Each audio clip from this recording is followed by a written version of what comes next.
All right, kids, as I'm looking at this, we don't have too many more slides left. We're going to talk just about a few more things here today.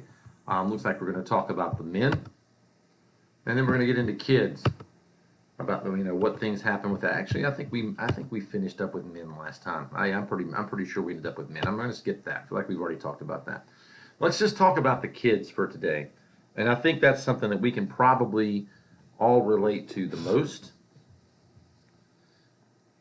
Young kids and babies, and we were talking like little kids, like if you have little brothers and sisters, like toddlers, they spent all of their time very close to their mom. If you look in the back there, you can see that there's a Native American. It's almost like a baby carrier. We see those around in lots of different places. But they kept their kids with them at all times because the women were still working even though they were also taking care of a baby. And so they kind of pulled double duty. They took care of the kids and they also did tons of work.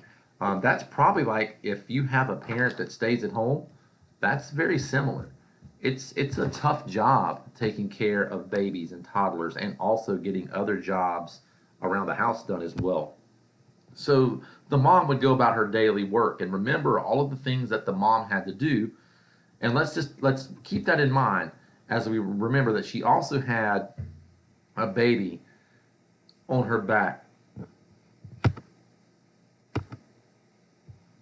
They were in charge of the fields and they had to work really hard. So it's hard enough to go out in a field and tend to the field and take care of everything, but then to add on to top of that, that you have a baby on your back who you probably have to take breaks and change and feed and things during the day, that's a lot of work. Um, and so you would think, oh, hey, well, she gets a break. No, then she goes home and cooks and prepares the meals. She's skinning animals and hanging those hides up so that they can tan the hides to use for clothing and to cover their homes. She's building fire. She's smoking meat so they can store the meat for the winter. She's harvesting the crops. She's chopping firewood, keeping that near the home. All of this while also taking care of a little kid. No wonder women were well respected. They did a huge majority of the heavy lifting in the Native American family unit. So here's that picture again. I just wanted you to have a little bit clearer picture of this as to what it might look like as she tied her baby in super tight, because obviously doing all that bending and walking, you didn't want your baby to fall out anywhere, so the baby was in there nice and snug. Kids, for you, even now, even though it's only a couple days a week, school. Well, early tribes didn't have official schools, not like we do. There wasn't like a friendship elementary for Native American kids to go to. Um, but they were expected to learn. And I'm going to say that they probably worked harder than we do. I know you think, oh my goodness, Mr. Bowens, I come to school and you give me all this science and all this vocabulary, and then here comes Miss Saunders. She has all these math problems for us, and then Miss Klein comes in and we're reading books. I get that, but these guys were working. So the boys, when they got to a certain age, they followed their dads around and they learned how to hunt. They learned how to fish. They learned how to build things like canoes and weapons. That's what they did. That's what they learned. They were expected to do those things. The young girls, when they were little, followed the women around and learned to do things like making baskets. They learned to work in the fields. They learned to cook. They learned to harvest the crops. They learned to take care of the kids. They learned to build the fires. These kids were working hard. This wasn't some like super nice air conditioned school with nice seats. They were working hard every day. There was no Saturday and Sunday when they could just hang out and sit downstairs and play video games and go to church and chill out on Sunday and hang out with their friends. No.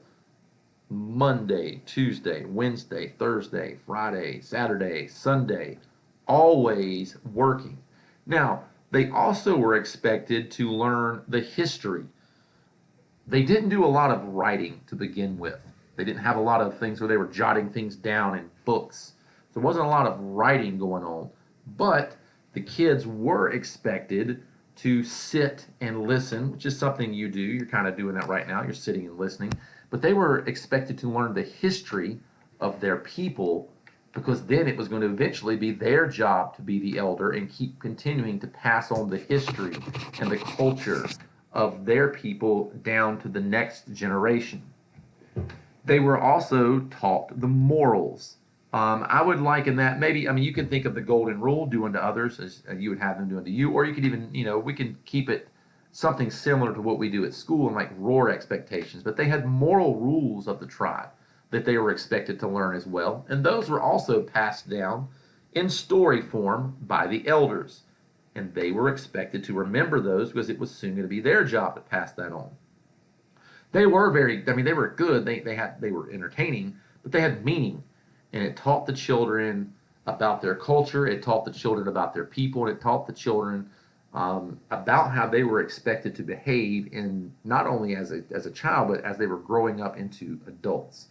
So we have rounded out everything in Nearpod, at least for this early portion, okay? You're going to be able to go back into any of this that you need to go into. I mean, you can keep these notes open on one tab and have another tab open over here, and you are going to take a quiz in Google Forms. That needs to be finished today. I don't want that turned in next week. I don't want people showing up on, Thursday and Friday. Oh, Mr. Bullens, I didn't know. That needs to be finished by the end of today so that I can get all of the Google Form information and get all of the grades in. We're slowly running out of time as far as chasing everyone down and getting work turned in. It's eventually just going to be a 0, and it's going to go home on your report card because we're not super far away from that. The end of the quarter is right around the corner. It'll be here before you know it. It will sneak up on you. Do not keep putting these things off. And make sure you get that done today. So you really won't have to, quote unquote, turn in anything. There's no Google Doc or anything for you to turn in. You will be asked to sign into the form, take the quiz, and when you've taken that and you've finished it, for social studies, you're done for the day. Then I would go back and take a look at your science Google Docs. Do you need to do any work on any of those? We've covered all the aquatic biomes. We've covered the grasslands, the savanna and the prairies, and today we covered the tundra. And so those are the ones that you need to make sure are finished. And as we move forward Thursday and Friday, we'll continue to do more biomes and continue to add more things into our Google Docs as we do that. All right, kids, again, super short video, fairly short Google form you need to take. Make sure you get that done. And again, you can use the Nearpod in your notes as you go through that. Nothing wrong with that. And I look forward to seeing my B kids Thursday and Friday. Don't forget, smash the like button and subscribe.